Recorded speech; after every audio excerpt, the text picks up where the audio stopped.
Assalamualaikum warahmatullahi wabarakatuh.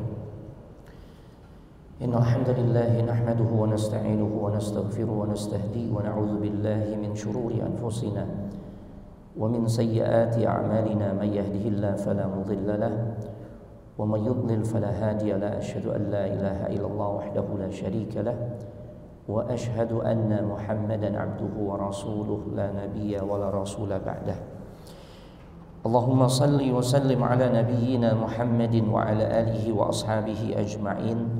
Ya ayyuhalladzina amanu ittaqullaha haqqa tuqatih wa la tamutunna illa wa antum muslimun wa ba'd. Fa inna asdaqal hadits kitabullah wa khairal huda huda Muhammadin sallallahu alaihi wa alihi wa sallam wa syarrul umuri muhdatsatuha wa kullu muhdatsatin bid'ah wa kullu bid'atin dhalalah wa kullu dhalalatin fin nar. Amma ba'd. Ayyuhal ikhwan wal akhwat fillah, azzani Allah wa iyyakum. Para ikhwan dan juga akhwat, saudara-saudariku, jamaah kajian sahabat tasfiyah yang semoga sahabat tausiyah yang semoga dimuliakan oleh Allah Subhanahu wa taala. Alhamdulillah, kita sangat bersyukur kepada Allah Subhanahu wa taala. Di pagi hari ini memasuki hari ke-7 di bulan Al-Muharram 1447 Hijriah yang juga bertepatan dengan tanggal 2 Juli 2025. Bi'aunillahi wa taufiqihi, dengan pertolongan serta taufik dari Allah Subhanahu wa taala, kita bisa kembali dikumpulkan dalam majlis yang mulia, yaitu majlis ilmu, yang dimana insya Allah di kesempatan pagi hari ini kita akan kembali melanjutkan pembahasan sirah an-nabawiyah. Bab yang akan kita bahas yaitu berjudul kerinduan yang belum juga terobati, dan tema ini berkaitan dengan satu peristiwa besar yang terjadi di dalam sejarah kehidupan Nabi kita Muhammad SAW. Peristiwa yang sebenarnya terjadi hanya sekejap, namun membawa hasil yang gemilang di sepanjang sejarah umat Islam. Peristiwa ini adalah yang disebut dengan istilah Sulhul Hudaybiyah, perjanjian Al-Hudaybiyah. Nah, Hudaybiyah ini adalah salah satu nama tempat atau satu nama tempat yang posisinya ada di sebelah barat kota suci Mekah. Jadi jaraknya dari kota suci Mekah itu 25 km kurang lebih ya, ke arah barat. Nah, adapun sekarang wilayah tersebut dinamakan dengan Asy-Syumaisi. Asy-Syumaisi. Nah, di daerah tersebut ada sebuah taman yang dikenal dengan Hadaiqul Hudaybiyah, Taman Al-Hudaybiyah. Nah, di kawasan ini ada satu tempat di mana di tempat tersebut Rasul sallallahu alaihi wasallam membaiat para sahabat ya, di dalam peristiwa Bai'atur Ridwan. Dan tempat itu sekarang dibangun masjid ya. Masjidnya namanya Masjid Ar-Ridwan. Nah, atau nama lainnya Masjid Hudaybiyah, atau nama lainnya juga Masjid Asy-Syumaisi. Nah, jamaah, ketahuilah bahwasanya Allah tuh nyebutkan peristiwa Al-Hudaybiyah ini di dalam surah Al-Fath ya. Di dalam surah Al-Fath. Di ayat pertama Allah Subhanahu wa taala berfirman, "Inna fatahna laka fathan mubina." Kata Allah Subhanahu wa taala, sesungguhnya kami telah memberikan kepadamu kemenangan yang nyata. Para ahli tafsir menyebutkan fatham mubina dalam surah Al-Fath ayat ke-1 itu maksudnya adalah peristiwa Al-Hudaybiyah ya. Kemenangan yang nyata ini maksudnya apa? Tidak lain peristiwa yang terjadi di Hudaybiyah. Nah, dan Allah pun memberikan pujian kepada para sahabat, kepada kaum muslimin yang turut serta di dalam peristiwa tersebut. Ya, sampai-sampai Allah Subhanahu wa taala menyampaikan keridhaannya kepada para sahabat yang ikut serta di dalam peristiwa Hudaybiyah. Allah berikan di dalam Al-Qur'an surah Al-Fath ayat ke-18. Ketika Allah Subhanahu wa taala berfirman, laqad radiyallahu 'anil mu'minina idh yubayi'unaka tahta asy-syajarah fa'alima ma fi qulubihim fa'anzala as-sakinata 'alaihim wa athabahum fathan qariba. Kata Allah Subhanahu wa taala, sungguh Allah telah ridha kepada siapa? Kepada orang-orang yang beriman, yang tatkala mereka tuh berjanji, ya, berkomitmen setia kepadamu ya Muhammad, dan peristiwa itu terjadi tahta syajarah, di bawah pohon. Maka Allah mengetahui apa yang ada di dalam hati orang-orang yang beriman. Maka pada akhirnya ketika sebagian kalangan justru nggak mau ikut karena khawatir, mereka takut, ya, ini nyari mati nih. Sama aja kalau keluar Madinah menuju Mekah itu, ya, mau cari mati. Makanya orang-orang munafik tuh nggak ikut serta. Ya, banyak juga dari kalangan Arabi, orang-orang Badui itu nggak mau ikut. Mereka takut mati, jemaah. Mereka nggak diliputi dengan perasaan tenang, berbeda dengan para sahabat. Ya, Allah turunkan ketenangan atas mereka dan Allah berikan balasan kepada mereka dengan kemenangan yang dekat waktunya. Allahu Akbar. Ya. Dan jumlah kaum muslimin yang menyertai Nabi sallallahu alaihi wasallam di dalam peristiwa Hudaybiyah itu jumlahnya sekitar kurang lebih 1.400 orang. Baik.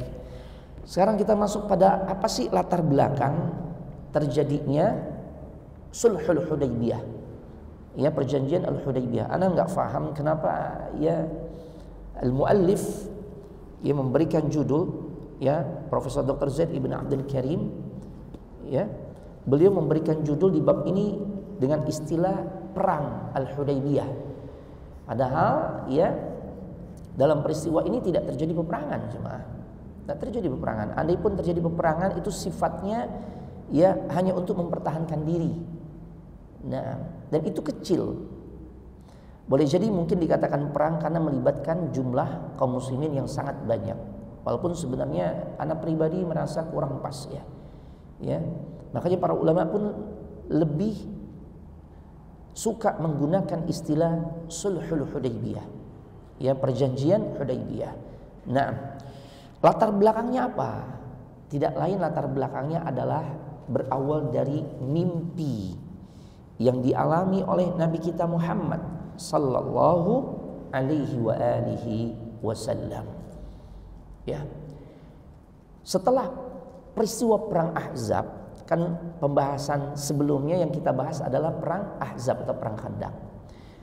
Pasca perang Ahzab, jemaah, tepatnya di tahun ke-6 Hijriah, ya, itu banyak sekali kemajuan yang dialami oleh kaum muslimin. Di antaranya statusnya makin diperhitungkan, kekuatannya semakin ditakuti, kedaulatan negara Islam yang ada atau yang berpusat di Madinah semakin diakui dan disegani. Ya.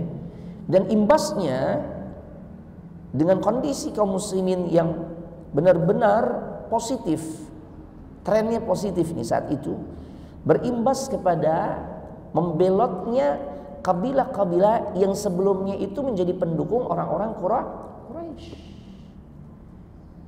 Ya. Nah, jadi memang dari dulu, jemaah, mana ada kekuatan yang sedang lagi kokoh-kokohnya maka didekati. Ya.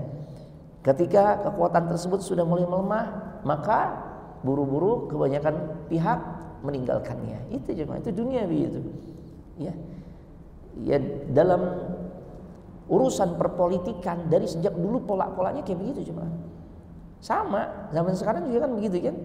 Mana yang lebih dekat dengan, ya, apa istilahnya, pusat-pusat kekuasaan, peluang untuk mendapatkan porsi-porsi jabatan dan sebagainya, maka merapat. Nah, itu dari dulu seperti itu. Nah, Nah, diawali dengan mimpi Rasul sallallahu alaihi wasallam, ya, pasca perang Ahzab. Rasul sallallahu alaihi wasallam mimpi beliau tuh masuk ke kota suci Mekah bersama para sahabatnya. Ya. Untuk ngapain Rasul masuk ke Mekah, jemaah? Untuk apa? Umrah. Rasul dan kaum muslimin itu udah rindu, jemaah. Bayangkan ini tahun 6 Hijriah. Rasul mulai hijrah, ya perhitungan kalender Hijriah kan pada saat Nabi sallallahu alaihi wasallam hijrah ke Madinah. Berarti Rasul tuh udah gak pernah lagi sejak peristiwa hijrah melaksanakan ibadah umrah, beribadah di Ka'bah, memasuki wilayah Masjidil Haram. Itu selama 6 tahun lamanya. Pasti rindu, jemaah. Sebagaimana kita, ya, kita yang dimana Mekah itu bukan tanah kelahiran kita, jemaah, bukan. Kemudian jarak tempuhnya yang begitu jauh, ya, pernah merasakan momen-momen yang begitu amat sangat rindu. Ketika kita nggak bisa ke sana tuh, kurang lebih 2-3 tahun kan, di musim kapan? Pandemi. Andai pun dipaksakan mau ke sana tuh, waduh, luar biasa. Prokesnya luar biasa kan, karantina dulu, begitu tiba landing di Saudi karantina 3 hari. Ya, kemudian untuk memastikan positif atau enggak mesti sodok lagi. Apa istilahnya? Swab, gitu kan? Masya Allah. Kalau positif ya sudah, berarti keberangkatannya hanya sebatas numpang karantina, begitu jemaah. Itu ada konsekuensinya tuh. Orang-orang yang memaksakan tetap mau umrah di musim pandemi. Dan secara umum kan nggak bisa, jemaah. Susah, jemaah. Haji ya 2 tahun ya itu tidak diselenggarakan. Andai pun diselenggarakan hanya sebatas beberapa orang saja, dibatasi, jemaah. Ya Allah. Maka kaum muslimin merasakan kerinduan yang mendalam, ya, kepada kota suci Mekah, kepada Ka'bah, kepada Baitullah. Allahu Akbar. Maka pantas itu pun dialami oleh Rasulullah SAW. Apalagi Mekah itu tanah kelahirannya Nabi. Ya, kenapa sih kok kita repot-repot nih di musim Idul Fitr, di musim Syawal, berbarengan juga musim liburan, ya, kita perjuangkan, kita bela-belain tuh untuk mudik. Kenapa jemaah? Ya karena tempat yang kita mau datang ini tempat yang punya nilai histori, jemaah. Ya, Masya Allah, dan kebanyakan adalah tempat kelahirannya.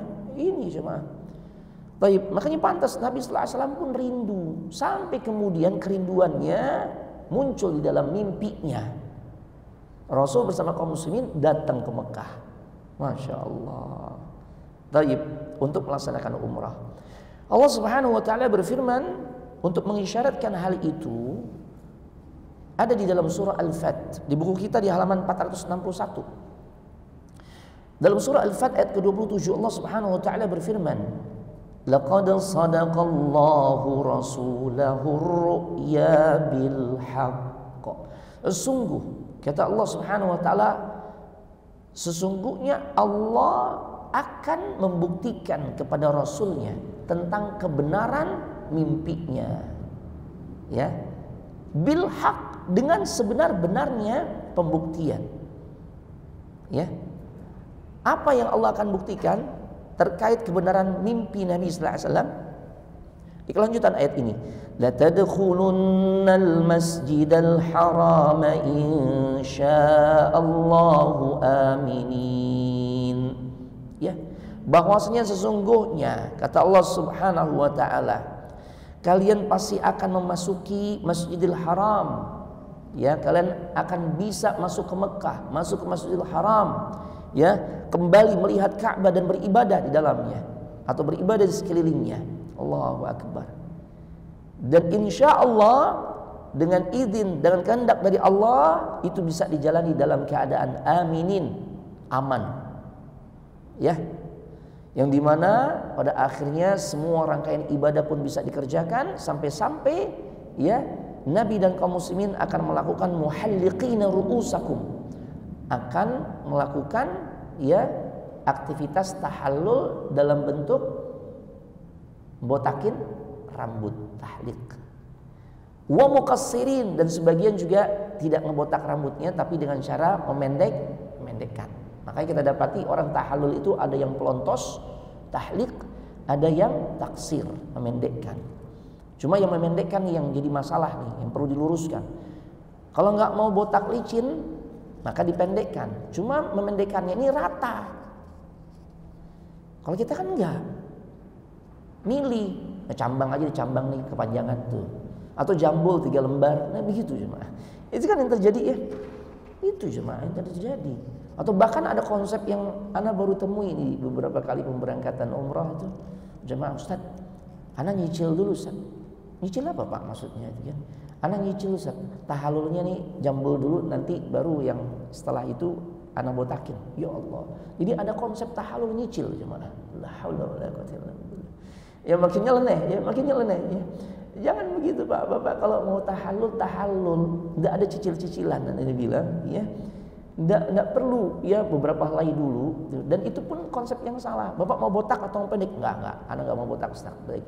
Kalau gitu pendekkan semuanya rata. Bapak mau 2 cm disisakan, 3 cm, 1 cm, setengah cm, rata. Itu disebut taksir, memendekkan. Ya. Kemudian di kelanjutan ayat tersebut Allah mengatakan la takhafun. Keadaan aman. Ya, tidak akan merasakan takut. Ya. Fa'alima ma lam ta'lamu faja'ala min duni dzalika fathan qariba. Maka Allah akan mengetahui apa yang tiada kalian ketahui. Ya. Dan Allah memberikan sebelum itu kemenangan yang dekat.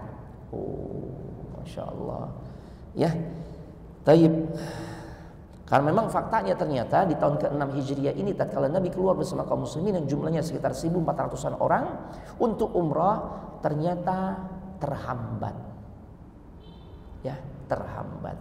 Sampai kemudian muncullah poin-poin perjanjian yang disepakati oleh Nabi mewakili kaum muslimin dengan orang-orang musyrikin Quraisy, yang dimana Rasul dan kaum muslimin di tahun ke-6 tersebut tidak diizinkan untuk melaksanakan ibadah umrah. Balik lagi jemaah. Ya Allah. Nah, Bapak Ibu jemaah sekalian, semoga dimuliakan oleh Allah Subhanahu wa taala. Nah, kita lanjutkan ya. Di sini dijelaskan Rasul keluar meninggalkan Madinah itu di awal bulan Dzulqa'dah tahun ke-6 Hijriah. Karena memang para ulama sejarah mengungkapkan umrah yang dijalani oleh Nabi itu semuanya dilaksanakan di bulan Dzulqa'dah. Berarti udah mepet bulan apa nih? Ya. Bulan haji ya. Udah mepet bulan haji itu. Karena bulan haji ya sebenarnya udah masuk bulan haji ya. Cuma untuk puncak hajinya udah semakin mepet. Bulan haji itu kan dimulai dari Syawal, Dzulqa'dah, puncaknya 10 hari awal Dzulhijjah. Nah, Nabi umrah di Dzulqa'dah. Nah, diawali beliau keluar meninggalkan Madinah di awal Dzulqa'dah. Dan karena beliau stay-nya di Madinah, otomatis untuk mengambil miqatnya beliau ya mengambil miqat di wilayah Dzulhulaifah yang sekarang dikenal dengan istilah Bir Ali. Walaupun sebenarnya penyebutan yang lebih tepat adalah Bi'ru Ali. Ya, nah. Dan Rasulullah SAW sempat meminta bantuan kepada penduduk Arab yang ada di sekitarnya, di sekitar Madinah, untuk ikut bergabung bersama dirinya dan 1.400 kaum muslimin. Kenapa Rasul minta bantuan? Rasul tuh orang yang paling realistis, Pak. Ini pengajaran besar untuk kita semua, pelajaran besar untuk kita semua. Kita pun sama. Untuk melakukan hal-hal besar yang membutuhkan perencanaan, ya, memperhitungkan dampak atau resiko yang muncul, maka kita harus realistis.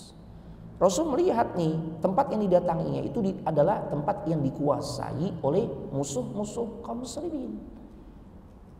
Semakin kuat ya orang-orang yang bergabung di dalamnya, jumlah semakin banyak, maka ini dianggap atau diharapkan semakin siap untuk menghadapi hal-hal yang tidak diinginkan. Makanya Rasul ajak tuh orang-orang yang ada di sekitaran Madinah, ya, kabilah-kabilah yang ada di sekitaran Madinah untuk ikut gabung.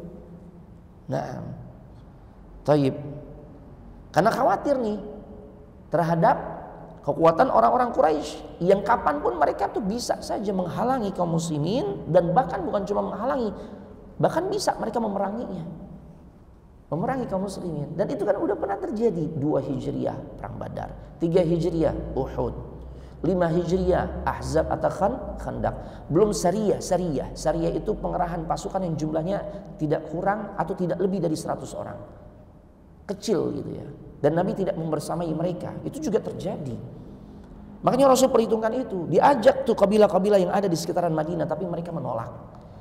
Ya, kebanyakan mereka menolak atau lambat meresponnya. Sampai kemudian berangkatlah Rasul bersama kaum Ansar dan juga kaum Muhajirin. Jumlah mereka ya kurang lebih sekitar 1.400 orang. Dan Rasul saat itu pun membawa hadiyu. Hadiyu apa jemaah? Hewan sembelihan. Ustaz, ini kan umrah Ustaz. Yang biasanya hadiah itu kan, ya kalau bahasa kita nih umumnya untuk bayar dam gitu ya. Taib. Walaupun nggak mesti juga ya diistilahkan dengan dam, karena dam itu kadangkala identik dengan hukuman. Ya, kafarah tatkala kita melakukan pelanggaran.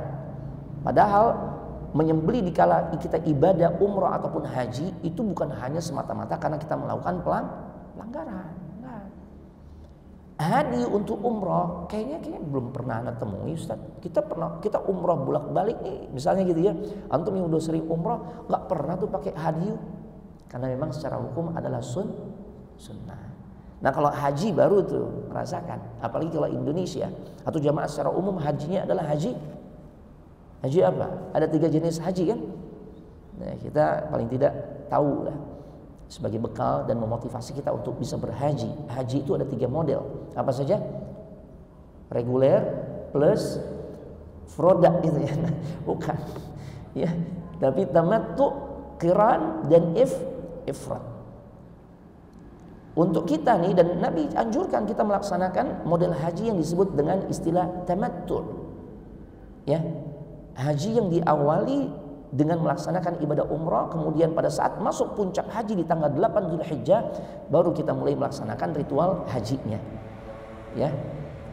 Tarwiyah, Arafah, Muzdalifah, melontar jumrah atau mau tawaf ifadah dulu, silakan.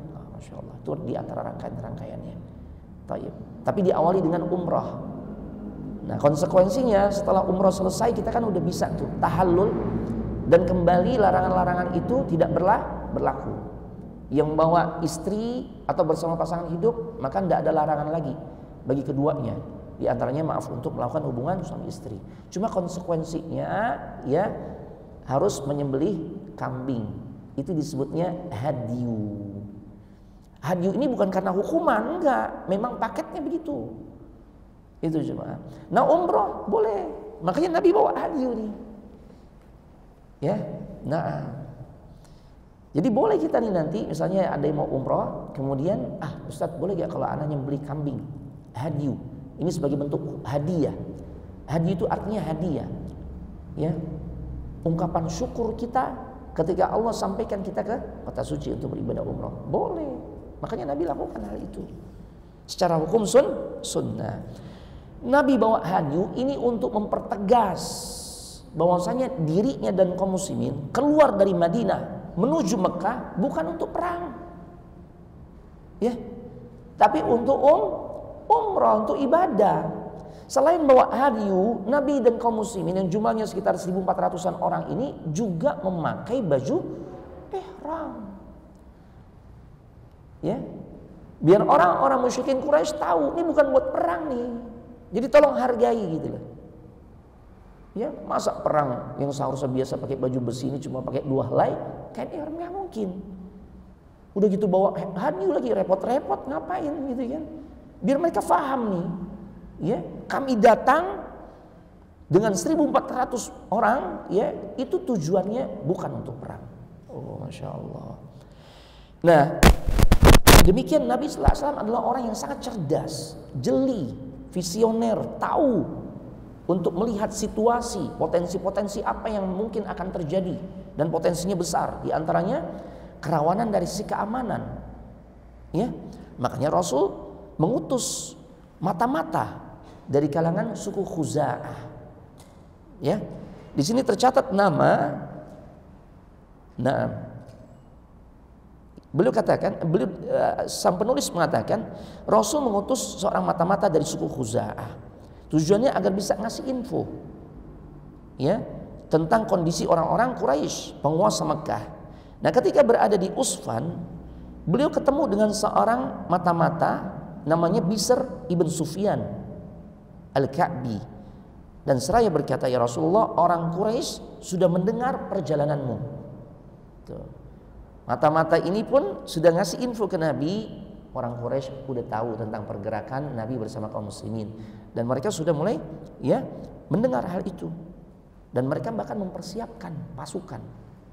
Dan pasukan yang mereka persiapkan itu dipimpin oleh Khalid ibn Al-Walid dengan 200 pasukan berkudanya. Masya Allah. Ya, kurang lebih sekitar 100 sampai 200 pasukan berkuda. Nah, dan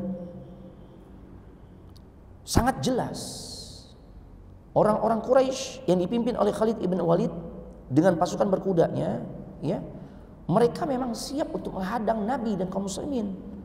Karena mereka melengkapi dirinya dengan memakai baju perang. Ya. Baik. Dan kemudian tibalah Khalid ibn Al-Walid beserta pasukannya, ya, pasukan kavalerinya, pasukan berkudanya di satu tempat yang namanya Qura Al-Ghamim. Ya. Tempatnya namanya Qura Al-Ghamim. Ya. Baik. Nanti kita akan jelaskan bagaimana tatkala peristiwa bertemunya Nabi bersama 1.400 kaum muslimin dengan pasukannya Khalid. Itu udah mulai genting tuh. Ya. Ketika Rasulullah SAW mulai mendekati Qura Al-Ghamim, ya, maka ternyata di hadapannya adalah pasukan Khalid. Nah, dan saat itu Rasul tiba di waktu zuhur, jemaah. Maka otomatis Rasul pun pada akhirnya melaksanakan sholat zuhur berjamaah di Qura Al-Ghamim. Di hadapannya ada pasukan siapa? Khalid. Ini keadaan menegangkan, jemaah. Ya, taib. Tapi Khalid juga nggak mau gegabah. Mungkin kita bertanya, lah kalau begitu kenapa Khalid nggak langsung nyerang aja? Ya, kan dia punya pasukan. Jemaah, perlu diketahui, Khalid udah merasakan kehebatan kaum muslimin. Khalid nggak akan gegabah, jemaah. Apalagi kita tahu Khalid itu seorang jenderal perang yang sangat cerdik, jenius. Dia nggak akan gegabah tuh menghadapi kekuatan yang sudah semakin diperhitungkan, dan musyrikin Quraisy merasakan betapa hebatnya kekuatan kaum muslimin. Terbukti Badar keok mereka. Banyak yang tewas kan di kalangan mereka. Uhud sekalipun dikatakan kaum muslimin kalah, tapi mereka nggak berhasil membunuh Nabi, nggak berhasil membunuh Abu Bakar dan Umar. Ya, taib. Khandaq 10.000 pasukan lari, kabur tanpa hasil. Allahu Akbar. Makanya Khalid nggak mau gegabah, jemaah. Taib. Nah, akhirnya ketika tiba waktu zuhur, Nabi pimpin pasukannya untuk melaksanakan sholat zuhur. Dan pemandangan itu membuat Khalid terpukau. Ketika melihat jumlah manusia yang begitu banyak, dengan begitu mudahnya, dengan satu komando, mereka langsung bisa rapi itu. Sebagaimana yang kita rasakan ketika salat. Atau kita terlebih yang pernah berada di Masjidil Haram, di Masjid Nabawi, jumlah kaum muslimin begitu banyak, ketika imam sudah mengatakan istawu, i'tadilu, tarasu, dan sebagainya, serempak tuh, ya, kaum muslimin merapikan barisannya, safnya. Itu dilihat oleh Khalid. Para ulama sejarah katakan disitulah benih-benih Khalid mulai tertarik dengan Islam, mulai tampak. Allahu Akbar. Begitu teraturnya tuh, ya, kaum muslimin melaksanakan ibadah, menghamba kepada sang pencipta. Khalid mengamati itu, ya, salatnya Rasul bersama 1.400 kaum muslimin. Khalid takjub, terpukau. Pada saat itu suasana genting kan, ya. Tapi justru kondisi itu nggak dimanfaatkan Khalid untuk menyerang kaum muslimin. Dia terpukau justru. Bisa kayak gini nih. Allahu Akbar. Baik. Dengan begitu khusyuknya kaum muslimin beribadah kepada Allah. Padahal kondisi kaum muslimin tahu, Nabi tahu Khalid ada di hadapannya bersama 200 pasukan berkuda jemaah. Tapi kalau udah ibadah tenang. Allahu Akbar. Ini membuat Khalid terpukau jemaah. Ya. Taib. Di sisi lain, ternyata Khalid baru tersadarkan ketika salat selesai.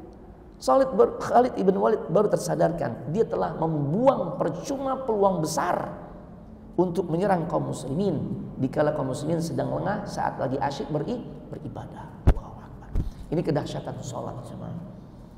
Pemandangan orang-orang yang sedang beribadah kepada Allah lewat salat mereka itu luar biasa indah. Makanya itulah diantara hal yang membuat hati Khalid sudah mulai tersentuh untuk kemudian Allah berikan hidayah masuk ke dalam Islam di peristiwa itu jemaah. Ya, akhirnya Khalid berpikir, waduh, begitu salat selesai baru sadar. Di buku kita nggak ada ya, ini Anda perlu sampaikan juga cerita ini. Ya, Khalid baru tersadarkan bahwasanya dia telah membuang peluang besar untuk menghancurkan kaum muslimin saat itu. Ya, akhirnya Khalid pun merencanakan momen yang lain. Nah, dia tahu, oh berarti nanti Khalid kan tahu ya, kaum muslimin tuh sholat 5 kali dalam sehari. Nggak lama setelah sholat zuhur akan ketemu sholat berikutnya, itu sholat asar. Nah, asar deh kita hajar mereka. Fikir Khalid begitu jemaah. Ketika tiba waktu asar, Rasulullah SAW pun berdiri hendak menunaikan sholat asar bersama kaum muslimin sebagaimana sebelumnya melaksanakan sholat zuhur. Ya. Taib. Dan inilah momen yang dimana Khalid berencana akan menghabisi Rasulullah dan kaum muslimin. Iya kan? Oh, lagi fokus, enak kan hajarnya. Tapi apa yang terjadi jemaah? Wahyu datang kepada Rasul sallallahu alaihi wasallam agar kaum muslimin menunaikan salat asar dengan cara salat khauf. Ini dia yang membuat Khalid dalam tanda petik apa bahasanya? Kecelek gitu ya. Dia berharap asar kan sama nih kayak zuhur nih. Udah deh kita hajar mereka.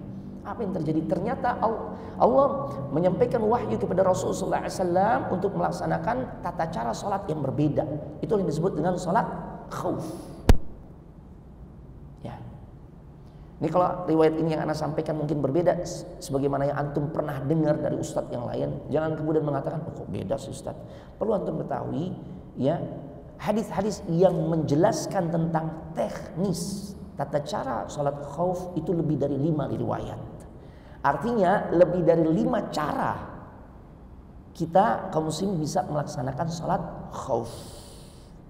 Ya, yang Anda sampaikan ini riwayat dari Abu Ayyash Az-Zuraqi radhiyallahu taala anhu. Beliau berkata, "Kunna ma'a Rasulillah sallallahu alaihi wasallam bi'usfan fastaqbalana al-musyrikuna 'alaihim Khalid ibn al-Walid wa hum bainana wa bainal qiblah." Ya Allah. Ketika kami sedang bersama Rasulullah SAW di wilayah Usfan, pasukan musyrikin dipimpin oleh Khalid ibn Walid pun menghadang kami. Posisi mereka itu antara kami dan kiblat. Ya, ya kayak anak sama antum nih, depan. Antum sholat ke arah kiblat. Nah, ini posisi anak nih, posisi Khalid nih. Gimana jemaah? Bener-bener di bawah pantauan Khalid dan 200 pasukan berkudanya. Itu kan menegangkan jemaah. Kaum muslimin juga tahu bagaimana hebatnya sosok yang bernama Khalid ketika memimpin pasukan. Allahu Akbar. Ya. Taib. Maka Rasulullah SAW fasalla bina Rasulullah SAW az-zuhra. Maka Rasul pun melaksanakan salat zuhur dengan cara salat biasa. Faqalu qad kanu ala halin law asabna ghirratahum. Sementara kaum musyrikin hanya melihat saja tanpa menyerang. Ya, mereka kaum musyrikin pun berkata dengan penuh penyesalan.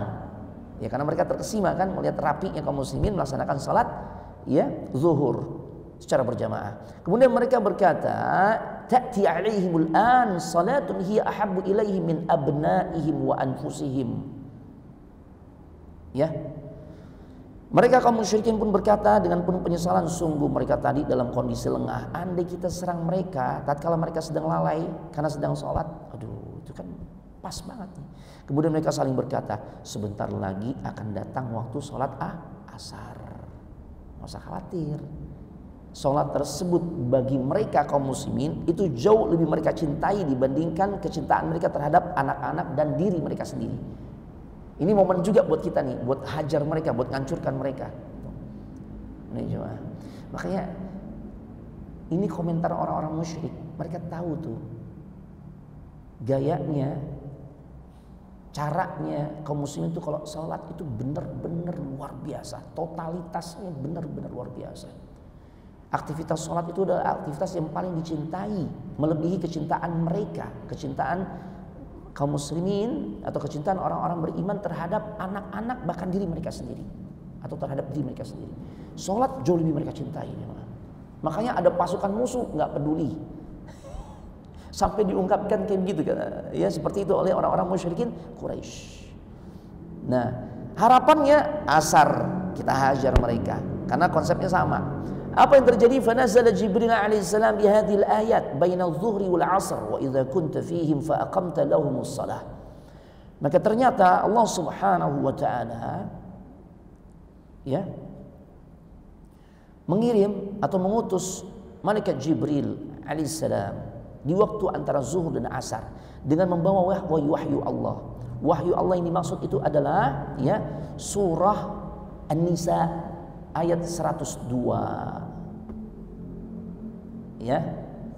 Wa idza kunta fihim fa aqamta lahumus shalah faltaqam ta'ifatun minhum ma'ak wal ya'khudhu aslihatahum fa idza sajadu falyakunu min wara'ikum wal ta'ti ta'ifatun ukhra lam yusallu falyusallu ma'ak wal ya'khudhu hidrahum wa aslihatahum waddal ladzina kafaru law taghfuluna an aslihatikum wa amti'atikum fayamiluna 'alaykum mailatan wahidah wa la junaha 'alaykum in kana bikum adham min matarin aw kuntum marda an tad'u aslihatakum wa khudhu hidrakum innallaha 'adda lil kafirin 'adzaban muhina.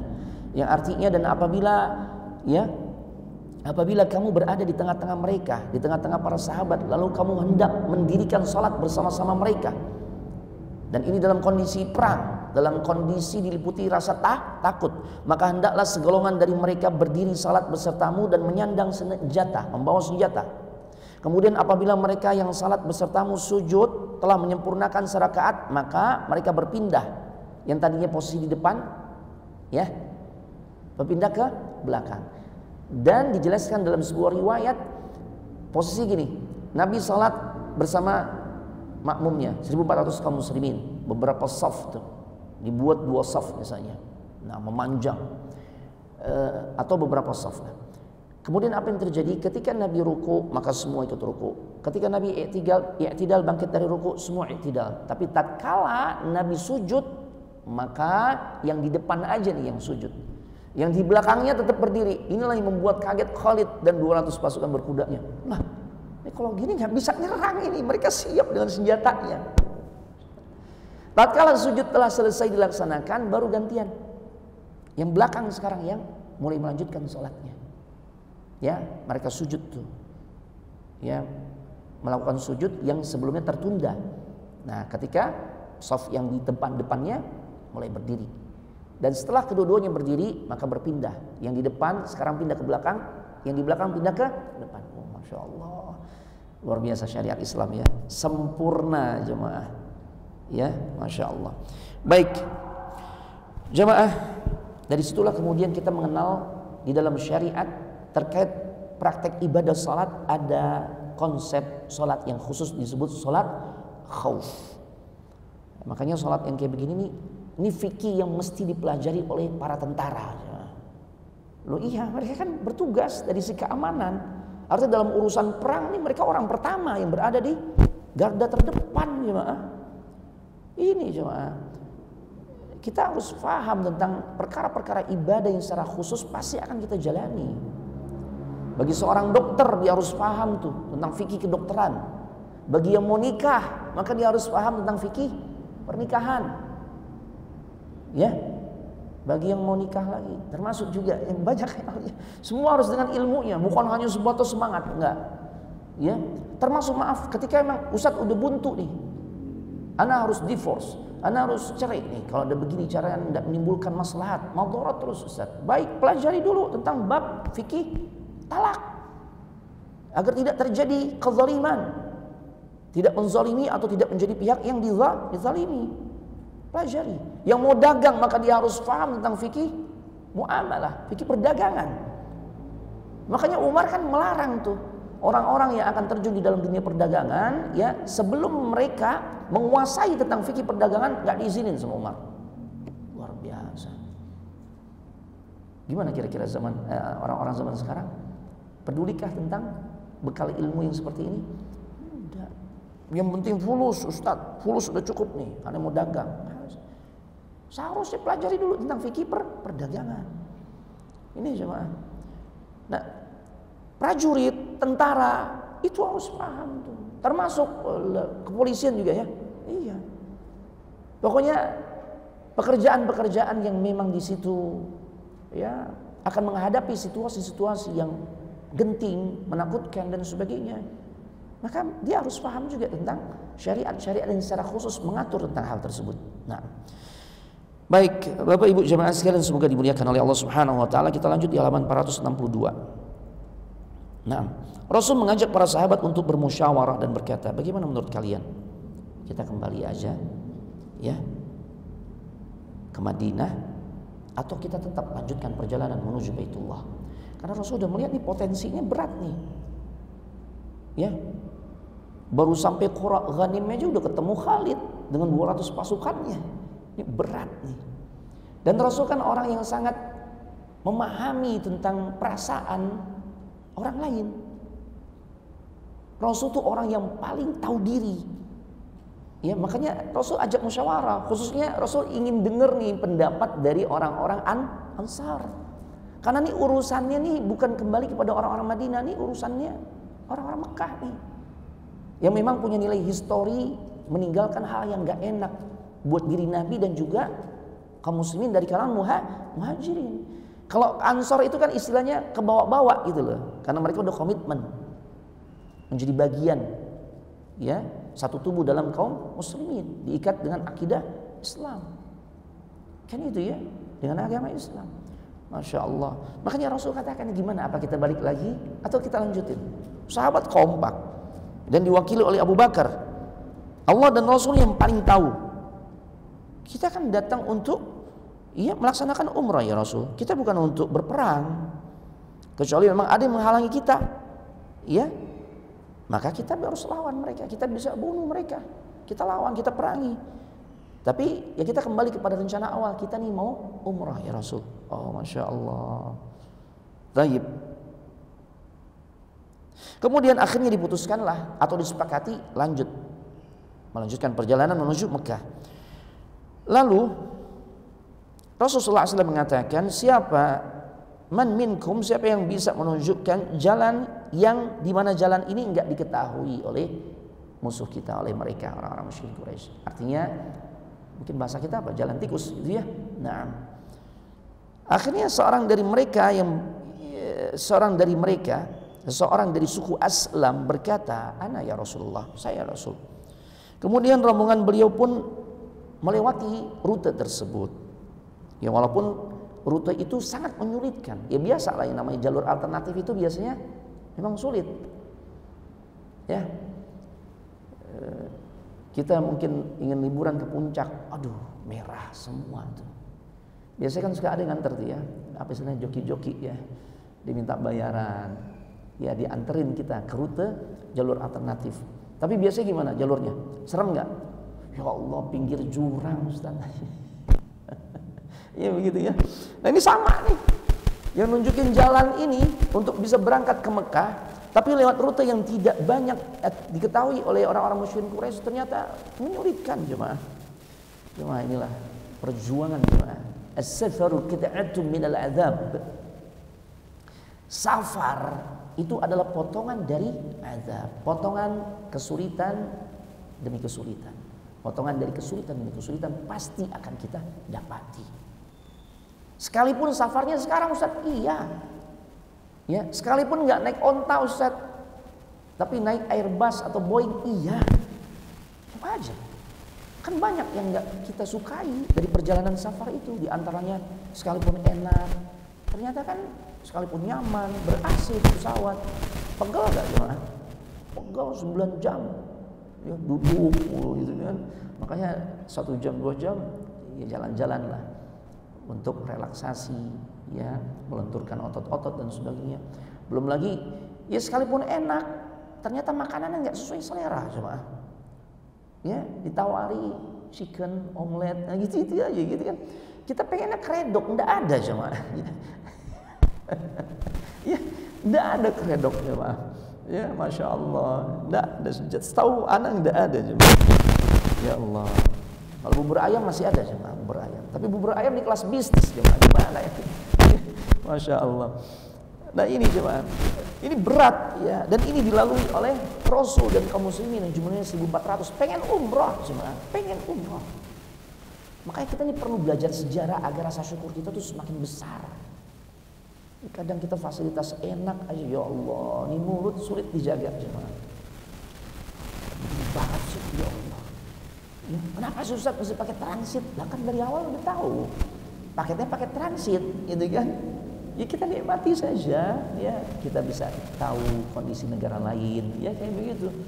Nah, dan ngambil pelajaran. Memang yang namanya transit itu senyaman apapun, yang namanya transit itu tidak enak, ya tidak enak. Karena pasti kita ingin cepat-cepat sampai pada tujuan. Ini, masya Allah. Baik, kita lanjut. Ketika pasukan kuda Quraisy melihat bahwasanya mereka mengambil jalan yang berbeda, mereka pun kembali ke kelompok mereka. Itu orang-orang Quraisy. Ya, artinya mereka ternyata kaum muslimin mengambil jalur yang berbeda, dan Rasul pun melanjutkan perjalanannya. Nah, ketika beliau melintasi sebuah wilayah yang namanya Thaniyatul Mirar, maka ternyata unta beliau itu berhenti. Ya, unta beliau yang namanya Qaswa itu berhenti, nggak mau jalan, mogok. Ya, di halaman 463. Ya, dan mogoknya Qaswa membuat jengkel sebagian orang-orang yang ikut membersamai Nabi sallallahu alaihi wasallam. Ya, tapi kemudian Nabi sallallahu alaihi wasallam pun bersabda, unta ini enggak mogok dengan sendirinya, karena bukan menjadi kebiasaannya nih. Ini unta yang sehat, energik, ya, unta yang memiliki kemampuan berjalan cukup jauh. Ini unta yang luar biasa. Dan saat dia nggak mau melanjutkan perjalanan bukan karena mogok, bukan, ya, atau bukan karena kebiasaan, bukan. Akan tetapi dia berhenti karena ditahan oleh zat yang pernah menahan pasukan gajah. Allah nih yang bikin ontanya Nabi yang namanya Qaswa berhenti. Nah, kemudian belum menambahkan, wallazi nafsi biyadi, demi jiwaku yang berada dalam genggaman tangannya, seandainya mereka meminta kepadaku sebuah kesepakatan yang mereka akan mengagungkan bulan-bulan Allah, ya kita tahu yang namanya Dzulqa'dah itu bulan mulia, ya, niscaya akan aku penuhi permintaan mereka. Intinya damai. Artinya Rasulullah SAW berharap apa yang ditunjukkan oleh orang-orang musyrikin Quraisy itu memang tidak dengan opsi berperang, gitu loh. Lebih Rasulullah menunjukkan bersama kaum muslimin tujuan keluar dari Madinah untuk umrah, sampai-sampai udah bawa hadyu dan juga sudah memakai pakaian perang.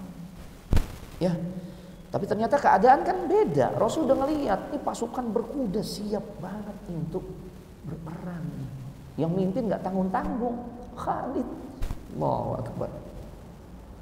Akhirnya Rasul memecut untanya sampai kemudian Qaswa kembali bangkit. Ya, dan kembali melanjutkan perjalanannya dan tiba di penghujung wilayah Al-Hudaybiyah.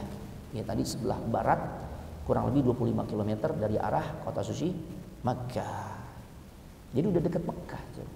Tinggal 25 kilo cuma. Madinah Makkah berapa kilo? Kurang lebih 450. Berarti kan udah lebih dari 90% perjalanan cuma.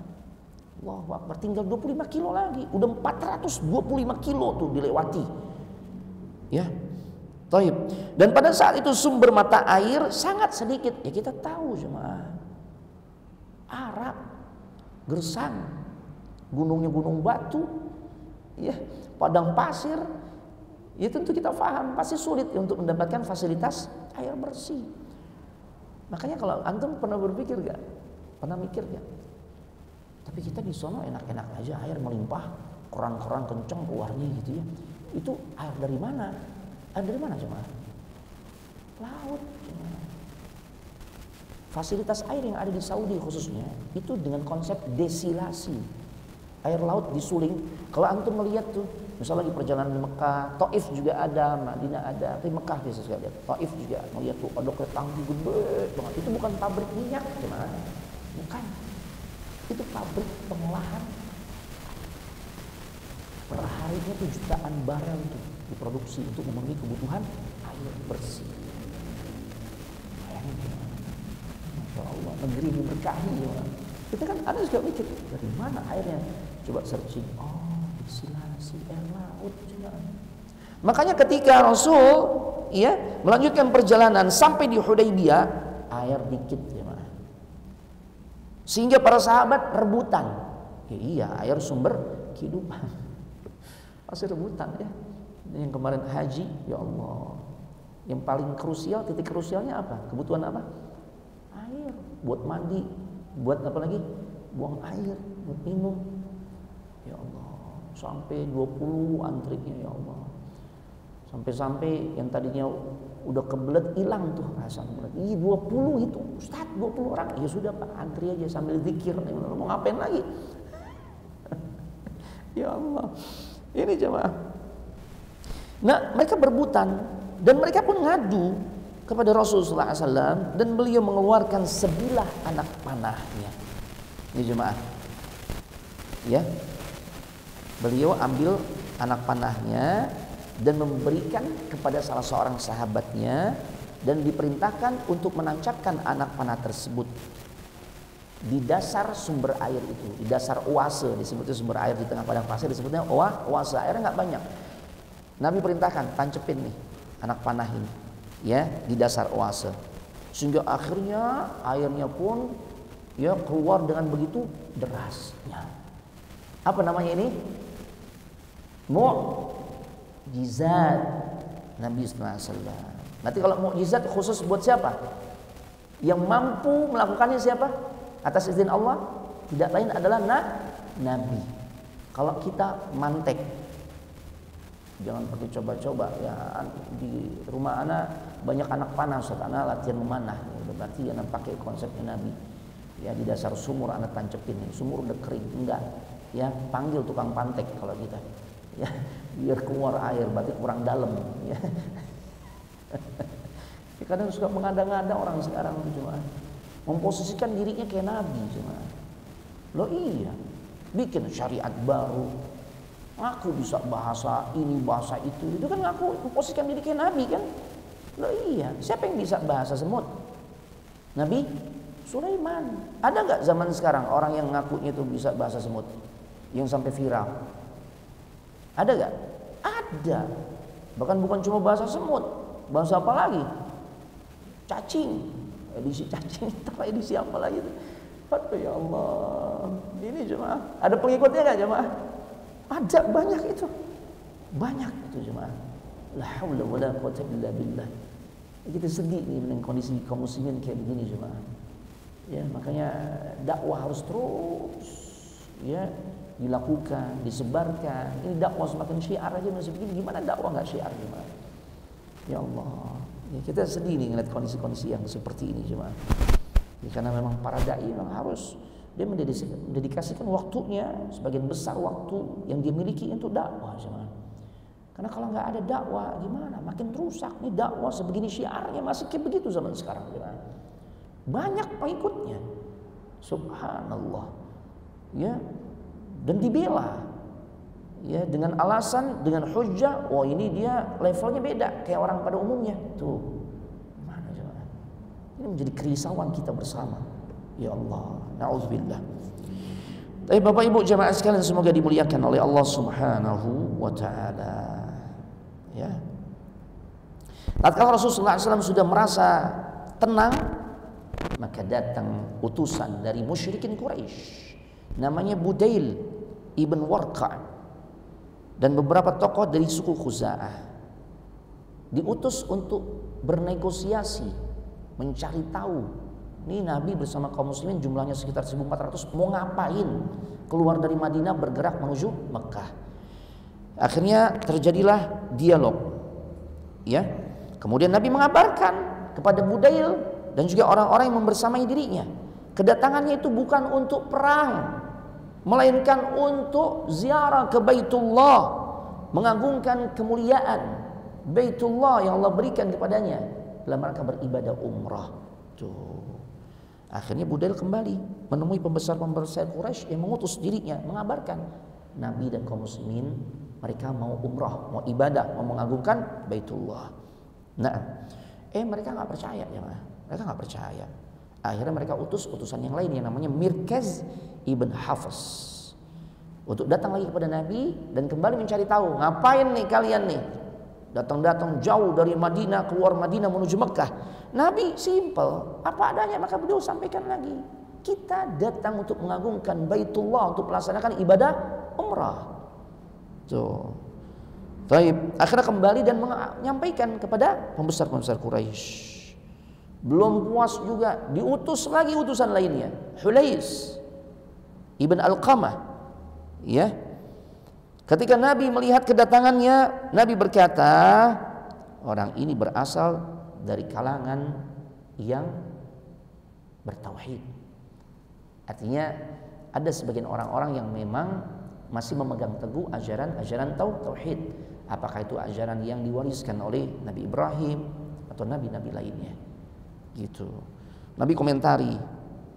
Kemudian, karena Nabi itu faham yang datang ini nih orang yang bijak, yang akidahnya benar, yang dia memahami itu, ya, bisa membedakan mana orang yang mau ibadah, mana yang mau perang. Makanya Rasul langsung katakan, ya, bawain tuh hadiyunya, perlihatkan di hadapan mereka. Karena kalau yang dihadapi adalah sosok orang-orang yang beribadah akan faham, oh iya, tanpa ngomong pun udah ngelihat bawa hadiyu, pakai baju ihram, masya Allah. Taib. Akhirnya segera kembali nih Hulais ibn Alqamah. Taib. Karena beliau menghormati, benar-benar mau ibadah, mau bawa hadiyu, pakai baju ihram, ya. Akhirnya berangkatlah untuk kembali kepada orang-orang Quraisy mengabarkan apa yang terjadi. Ternyata pembesar Quraisy justru ngomelin, ya, utusannya tersebut, mengomeli atau menghardik Hulais, ya, dengan mengatakan, ya, ente ini orang bodoh. Ya Allah, inilah orang-orang yang keras hatinya, jemaah. Akhirnya diutus lagi utusan yang lain yang namanya Urwah ibn Mas'ud Al-Thaqafi. Allah Ta'ala alam. Ini sebenarnya asalnya ini dari Taif orang ini. Urwah ibn Mas'ud. Kalau nggak salah nanti masuk Islam, jemaah. Urwah ibn Mas'ud masuk Islam. Dia termasuk tokoh yang dimuliakan di kalangan orang-orang Bani Thaqif. Bani Thaqif itu yang ada di kota Taif. Bani Thaqif ini adalah kalangan yang pamornya bisa disejajarkan dengan pamornya orang-orang Quraisy. Quraisy kan suku terpandang, paling beken, paling tersohor. Pesaingnya dari mana? Bani Thaqif, di Taif. Nah, tokohnya adalah Urwah bin Mas'ud, diutus dia untuk menjumpai Rasulullah SAW. Ya Muhammad, engkau kumpulkan orang banyak, kemudian kau bawa mereka kepada keluargamu untuk membunuh mereka. Keluarga itu maksudnya kan orang-orang Mekah kan banyak di kalangan keluarga Nabi yang menjadi musuhnya Nabi.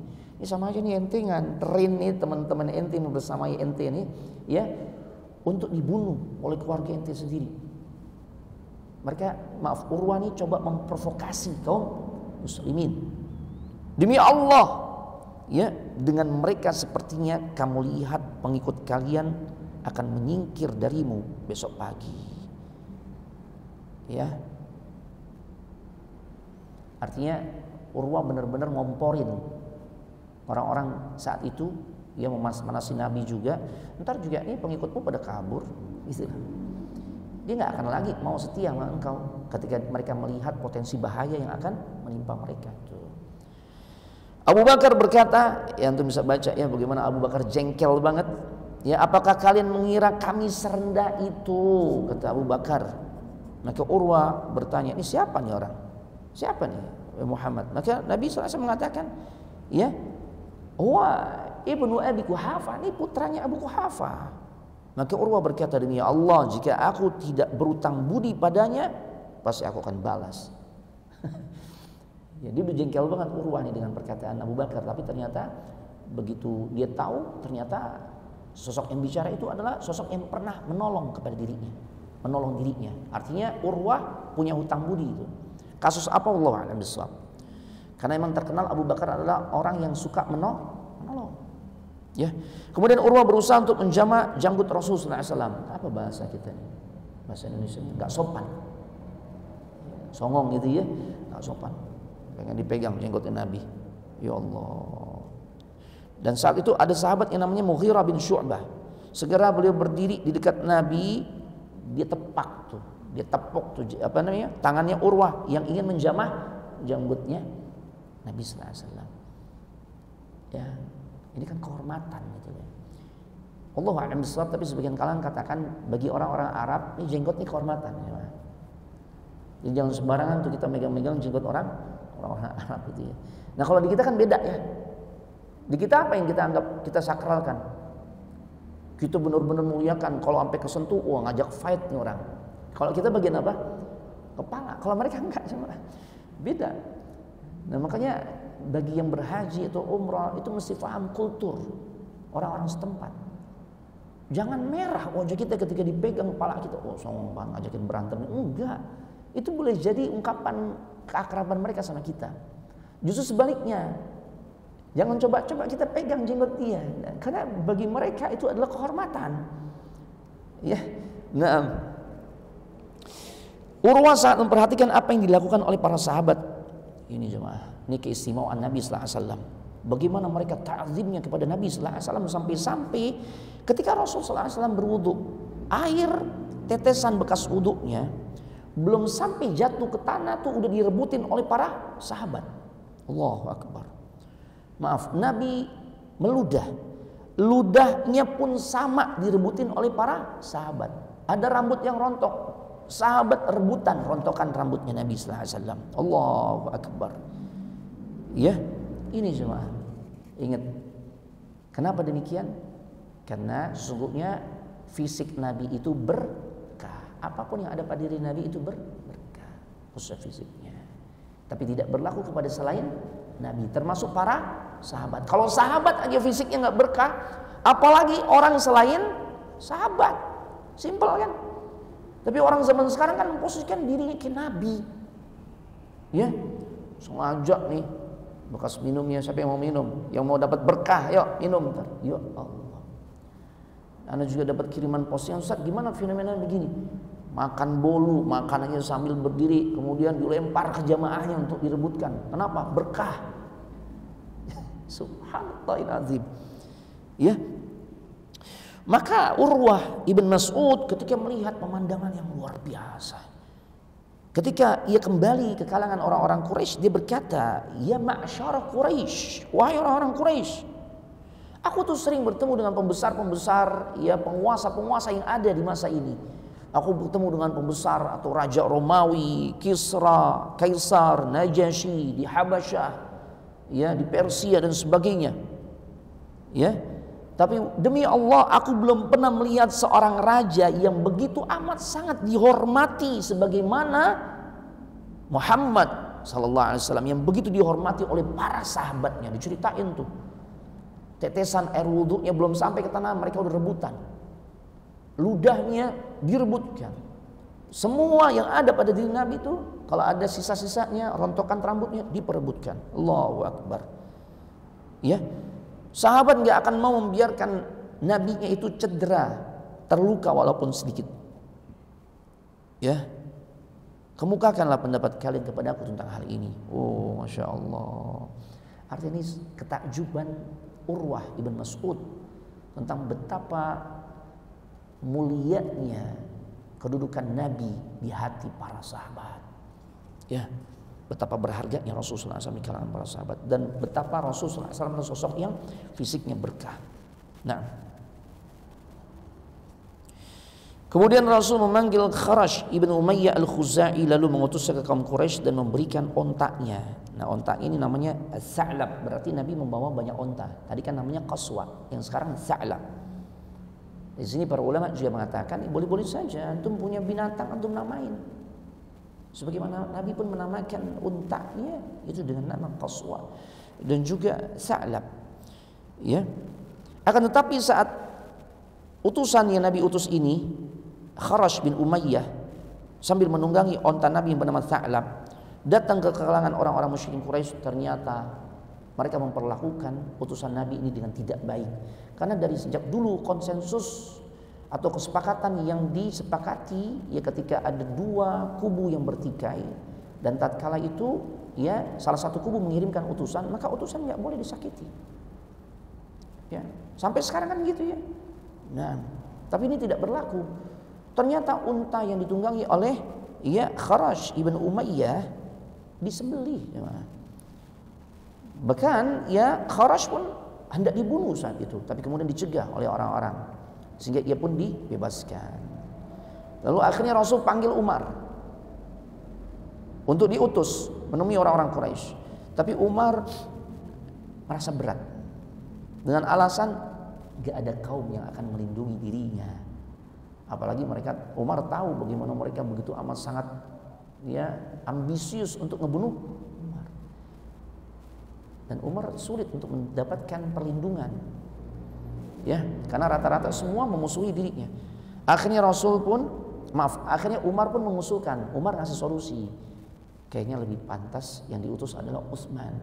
Utsman kita tahu tipikalnya lembut dan ada pihak-pihak yang siap untuk memberikan suaka keamanan terhadap dirinya. Ya, dan benar akhirnya Rasul pun menyetujui usulan Umar. Maka dipanggillah Utsman. Ya, kata Rasul, beritahu kepada mereka bahwasanya kita datang bukan untuk perang, melainkan untuk ibadah umrah. Kaum muslimin dipimpin oleh Nabi SAW udah rindu pengen melaksanakan ibadah umrah 6 tahun jemaah. Ya. Dan akhirnya berangkatlah Utsman. Ya. Melaksanakan tugasnya dan bertemu dengan orang-orang musyrikin Quraisy di Baldah dan menyampaikan kepada mereka tentang kedatangan Rasulullah SAW untuk ibadah, bukan untuk perang. Ya. Dan kemudian Usama bin Sa'id ibn al-As menemui Utsman dan dialah yang memberikan perlindungan untuk Utsman sehingga tidak ada orang-orang Quraisy yang berani menyakiti dirinya. Ya, dibonceng Utsman di atas kudanya untuk menjamin keselamatannya. Ya, dan kemudian sebagian kaum muslimin mengatakan sebelum kedatangan Utsman telah mendahului kita ke Baitullah, enak banget tuh dia. Ya, pasti dia bisa tawaf tuh kalau udah sampai sana tawaf tuh. Jadi memang urusan kasak-kusuk dari dulu jemaah. Ya namanya manusia, sahabat juga manusia. Ya, ketika Utsman yang diutus, enak banget tuh Utsman. Ntar sampai Mekah, sampai Ka'bah, tawaf duluan deh tuh. Kita masih nggak jelas kan gitu ya. Nah, akhirnya Rasul dengar tuh ungkapan-ungkapan seperti itu. Utsman enak banget nih bisa duluan tawaf nih. Rasul berkata, aku yakin dia nggak akan melakukan tawaf. Utsman nggak akan melakukan tawaf. Utsman bukan tipikal orang yang mau enak sendiri. Bukan tipikal apa istilahnya, oportunis, bukan. Ya. Taib. Utsman gak akan melakukan hal itu sementara kita tidak membersamai dirinya. Mereka bertanya, apa yang menghalanginya untuk tidak tawaf duluan ya Rasul? Bukankah dia telah sampai di sana? Kan kau utus dia, berarti kan dia sampai duluan ke sana. Kan mudah bagi dia untuk bisa tawaf duluan. Maka Nabi menjawab, itu memang aku yakin. Utsman bukan tipikal begitu. Intinya begitu. Dia gak akan melakukan tawaf sampai kita juga tawaf bersama dirinya. Itulah sahabat jemaah. Sahabat itu saling ya menjaga. Ketika nama baik sahabatnya sudah mulai dibicarakan, sudah mulai dicoba untuk dicoreng, maka seorang sahabat seharusnya menutupinya, menjaganya. Enggak. Utsman bukan tipikal begitu. Dia nggak akan tawaf kecuali tawaf bersama kita. Masya Allah. Akhirnya Rasul mendapatkan informasi Utsman terbunuh. Muncul kabar buruk. Kenapa? Sampai muncul kabar berita Utsman terbunuh? Karena lama nggak balik-balik. Akhirnya muncul kabar burung, kabar hoax. Jadi dari dulu jemaah kabar-kabar hoax itu udah ada. Apalagi sekarang di era informasi begitu deras. Jemaah. Zaman dulu, zaman Nabi aja ada tuh kabar hoax. Apalagi zaman sekarang yang munafiknya makin banyak. Jemaah. Ya Allah. Akhirnya beliau pun mengajak para sahabat untuk berbaiat. Artinya apa nih? Kalau utusan sahabat yang mulia sekelas Utsman sampai dibunuh, ini tandanya perang. Gak ada opsi lain, perang. Nah cuma kan Rasul juga orang yang ahli strategi. Untuk perang ini kan dibutuhkan kesiapan, khususnya kesiapan mental. Karena awalnya sudah jelas kita bukan mau perang nih keluar Madinah, tapi untuk ibadah Makanya akhirnya Rasul ya membaiat, mengajak para sahabat untuk berbaiat, mengungkapkan komitmen setia, rela untuk mati berperang di jalan Allah karena kondisinya semakin genting. Udah terdengar info Utsman dibunuh, orang selembut Utsman dibunuh, tuh kabarnya gitu. Wah, perang ini. Akhirnya janji setia dan itu dilakukan tahta syajarah, di bawah pohon. Ya. Dan gak ada seorang pun yang gak berbaiat, artinya semua berbaiat kecuali satu. Karena ternyata nyelip tuh ya. Ada orang munafik yang ikut juga. Namanya Jad ibn Qais. Munafik jemaah. Itu munafik kan gak banyak jemaah. Linap dia masuk tuh. Tapi ketahuan. Ya mana munafik, mana yang komitmen ya dengan keimanan itu akan kelihatan jemaah. Ya, taib. Setelah baiat selesai muncullah Utsman. Baiat selesai mereka udah siap mati nih kaum muslimin. Muncul Utsman. Gak mati dia ternyata, gak terbunuh berarti. Akhirnya kaum muslimin berkata kepadanya, bahwasanya Utsman tuh ini lagi nih, ini sahabat juga manusia, ya mulut, yang namanya mulut itu kan gampang banget keluar sesuatu yang menjadi ungkapan yang tersembunyi dalam hatinya, dalam pikirannya diungkapin. Apa kata mereka? Udah tawaf tuh dia. Kalau bahasa simpel gitu, udah tawaf tuh Utsman, udah tawaf tuh dia. Bukan diselamat, alhamdulillah ente selamat, ente gak terbunuh gitu. Enggak, ungkapan yang pertama keluar tuh udah tawaf tuh dia, udah tawaf. Ya Allah. Akhirnya Utsman bantah tuh. Ya. Apa kata Utsman? Sungguh buruk prasangka kalian tuh kan. Ini kan hal yang gak baik kan. Sungguh buruk nih prasangka kalian nih. Ya.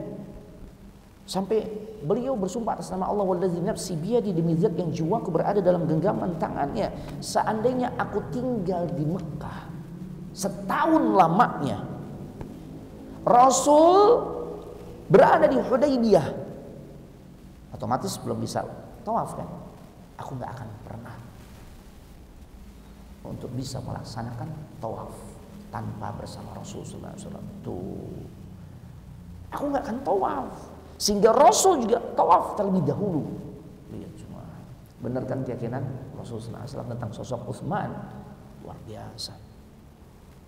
Pada kata Utsman, Quraisy, orang-orang Quraisy ini tawarin aku, ngajak aku untuk tawaf, tapi aku menolaknya. Kalian yang nuduh aku nih, udah tawaf duluan nih, udah tawafkan tuh. Ya Allah. Maka kaum muslimin pun berkata, Rasulullah SAW memang adalah orang yang paling tahu, ya, taib, tentang Allah dan yang paling baik sangkanya daripada kita. Masya Allah. Artinya mereka sadar mereka salah tuh. Apa yang Rasul ungkapkan tentang Utsman benar. Tuh. Ini jemaah, orang-orang hebat, orang-orang besar yang patut kita teladani bukanlah orang-orang yang tidak pernah jatuh pada kesalahan. Ini poin penting nih. Sahabat orang yang jatuh pada kesalahan, pernah berprasangka buruk kepada sosok sahabat yang malaikat aja malu kepada dirinya. Respect malaikat.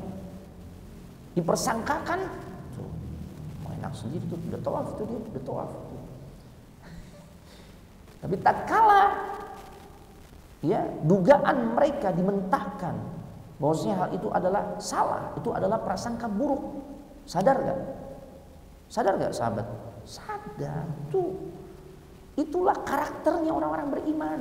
Bukan yang nggak pernah salah, bukan yang nggak pernah bengkok, bukan yang nggak pernah tergelincir. Mereka pernah bengkok, pernah tergelincir, pernah jatuh pada kesalahan.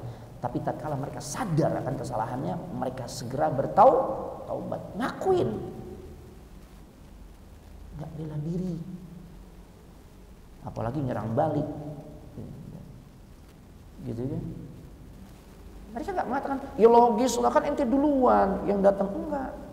Ya ketika enggak, mereka udah tawarkan aku, tapi aku nggak mau. Sampai Rasulullah SAW mendahului untuk tawaf, baru aku mau untuk tawaf. Sekalipun aku setahun nih, ya diberikan waktu untuk tinggal di Mekah, Rasul masih tetap di Hudaybiyah, nggak akan aku tawaf. Luar biasa. Allahu Akbar. Makanya itu kebangetannya orang-orang yang sampai dengan kejinya membunuh khalifah atau sahabat Utsman bin Affan, sahabat yang lembut banget. Karena nggak ngebayangin itu gimana hati orang-orang yang begitu keras tuh, yang sampai ngebantai sosok yang amat sangat lembut, Utsman bin Affan. Allahu Akbar. Akhirnya Rasulullah SAW mengutus Suhail dengan hak, Sahlun dari kata Sahl, ya, Suhail ibn Amr, pembesar Quraisy, nanti masuk Islam nih orang. Ini beliau ya masuk Islam akhirnya. Diutus, temuilah Muhammad, ajab damai, dengan catatan dia harus kembali meninggalkan kita tahun ini. Artinya nggak boleh masuk Mekah. Bikin perjanjian damai, tapi jangan izinkan dia untuk masuk Mekah. Harus balik pulang. Demi Allah jangan sampai orang-orang Arab berkata bahwasanya dia dapat memasuki Mekah dengan cara paksa. Pokoknya upayakan bikin perjanjian yang disepakati, yang intinya balik, nggak boleh masuk Mekah. Tuangkan perjanjian itu dan sepakati bersama. Nah, itu misi yang dibawa oleh Suhail ibn Amr. Ya, ketika Rasulullah SAW datang, ketika Suhail ibn Amr radhiyallahu taala anhu, semoga Allah meridhai dirinya, ini belum masuk Islam ya. Dia datang menemui Nabi sallallahu alaihi wasallam. Rasul melihat kedatangannya dari jauh dan Rasul mengatakan, sungguh, ya, orang yang datang ini adalah orang yang akan memudahkan urusan buat kalian. Karena dari namanya aja apa? Suhail, mudah. Tuh. Makanya cuma kita kalau ngasih nama itu nama-nama yang mengandung doa yang baik. Bikin usaha, cari nama-nama jangan yang aneh-aneh. Ya, yang horor-horor jadi nama.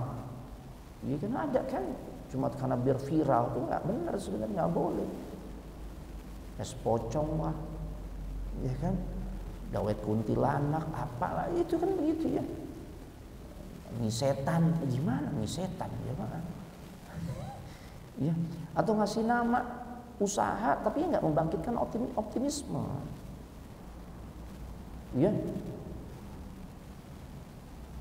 apa misalnya? Kalau yang kita sering lihat kan bagus tuh, membangkitkan semangat, optimisme. Ya, sumber rezeki, cakep jemaah, mudah-mudahan ini sumber rezeki.